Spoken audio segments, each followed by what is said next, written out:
Après son élimination de la course à la présidence de la République, il n'aura donc fallu que quelques heures à Lionel Jospin pour confirmer ce qu'il avait laissé entendre durant la campagne, en cas de défaite, son retrait donc de la vie politique au terme de 30 années d'engagement, 30 années d'une carrière commencée dans les années 60-70 auprès de François Mitterrand. Jeff Wittenberg, Fabrice Dujardin.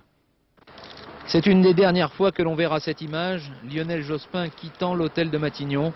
Cela se passe ce matin vers 11h30, une nuit après la terrible défaite subie par le candidat socialiste. Oubliez l'atelier de campagne, retour à du classique, le siège du PS, rue de Solferino à Paris. C'est ici que l'on va tenter de comprendre ce qui s'est passé dans cette élection.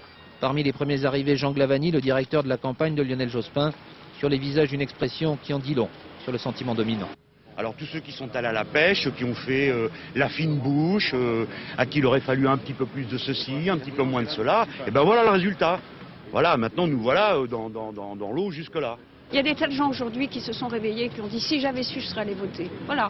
Alors c'est à tout ça qu'il faut réfléchir et nous répondre davantage, bien entendu, à des attentes, à des malaises, à la question de l'insécurité certainement, mais à beaucoup d'autres choses encore, à tout ce qui touche à la qualité de la vie quotidienne. Un début d'autocritique repris par ceux qui auraient voulu une campagne plus à gauche. Nous n'avons pas su communiquer. Moi, ce qui m'inquiète, c'est quand même, j'ai l'impression qu'il y a une France d'en bas qui rejette la France d'en haut.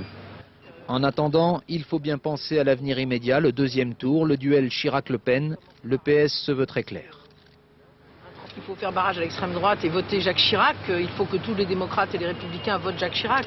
Il ne faut pas se réveiller après coup comme hier soir. Mais comment voulez-vous que je laisse passer Le Pen? Quand on est un homme de gauche, on ne se pose même pas la question.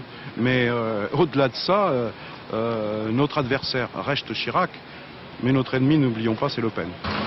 Lionel Jospin est arrivé le dernier ce matin au Parti socialiste et il n'y est pas resté très longtemps.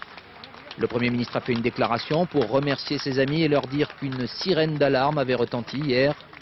Un quart d'heure plus tard, le Premier ministre quittait la rue de Solferino sous les applaudissements de quelques sympathisants.